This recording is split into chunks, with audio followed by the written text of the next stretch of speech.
Buenas, tutor y compañeros. Mi nombre es Margaret Urquijo Pedrosa. Soy estudiante de psicología. Hoy les hablaré sobre un caso fundamental para comprender las violaciones de los derechos humanos y al derecho internacional humanitario. Con el contexto del conflicto armado colombiano, este análisis se basa en el capítulo 11 del informe presentado por la Comisión de Verdad, titulado Violaciones a los derechos humanos, infracciones al derecho internacional humanitario y responsabilidades colectivas.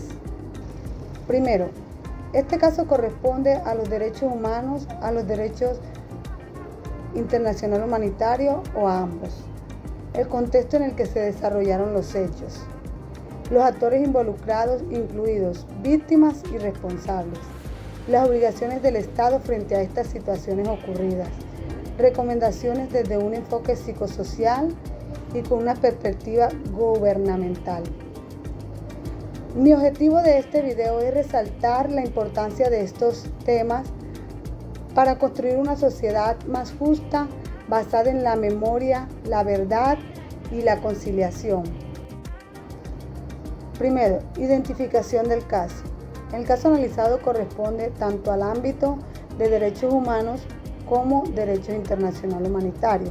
Se considera una violación a los derechos humanos porque implica ataques directos contra civiles y comunidades vulnerables, transgrediendo derechos básicos reconocidos por el derecho nacional e internacional.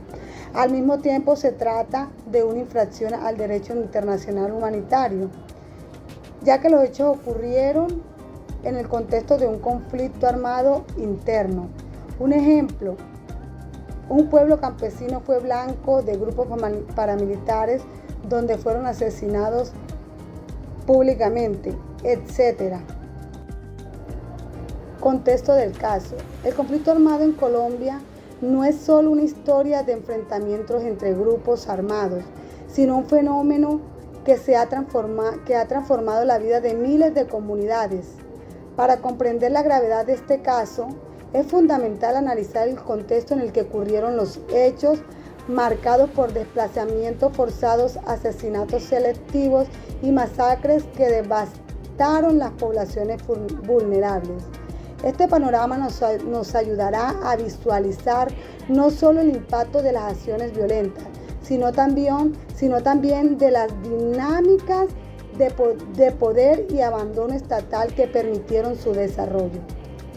El caso se sitúa en el contexto del conflicto armado colombiano, caracterizado por 3. Violencia extrema, desplazamiento masivo, desapariciones forzadas, masacres y ataques indiscriminados. 2.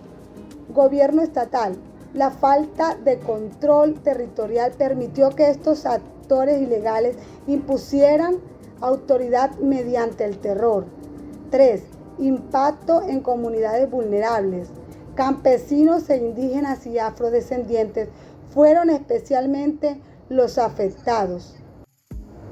Actores involucrados. En toda situación de conflicto o violencia de derechos, es esencial que identifiquemos a los actores involucrados. En este caso, tenemos responsables que han cometido actos muy atroces, víctimas que han sufrido violaciones graves a su dignidad y personas protegidas por las normas nacionales e internacionales. Es importante este análisis que nos permitirá entender las dinámicas de poder y vulnerabilidad, así como las razones por las cuales ciertas comunidades se vieron afectadas de manera desproporcionada.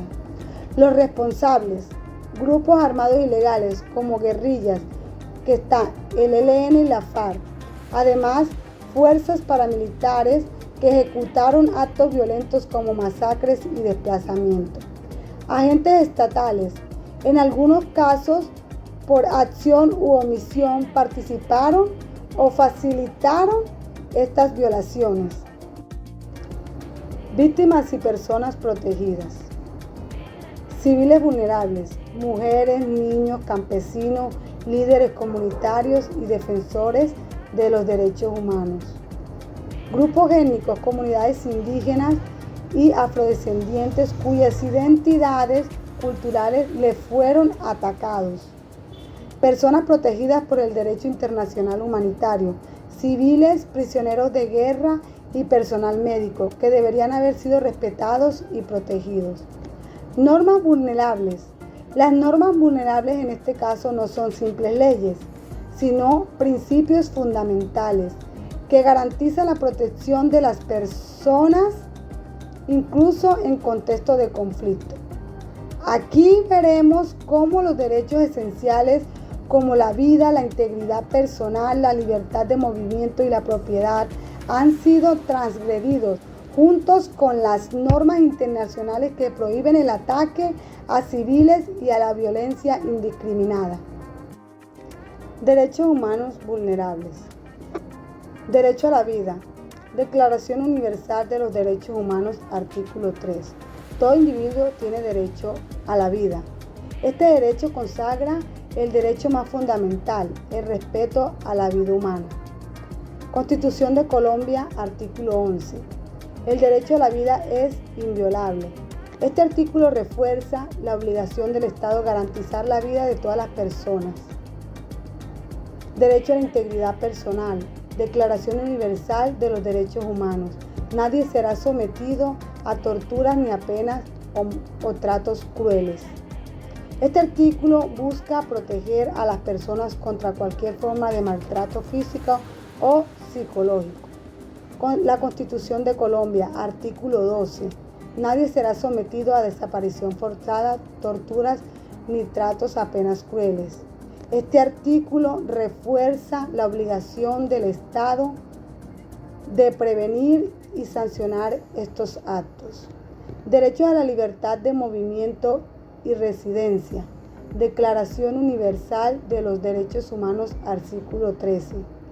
Toda persona tiene derecho a circular libremente y elegir su residencia en el territorio.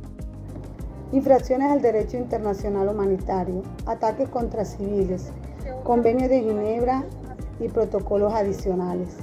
Los convenios de Ginebra, especialmente el cuarto convenio relativo a la protección de personas civiles en tiempo de guerra, y sus protocolos adicionales prohíben los ataques directos contra la población civil o bienes que no contribuyan al esfuerzo militar.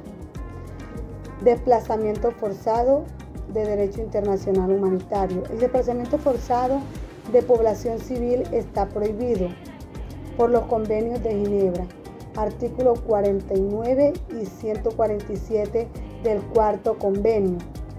También se considera una grave violación de derechos humanos, ya que genera sufrimiento físico y psicológico y rompe lazos sociales y culturales de las comunidades.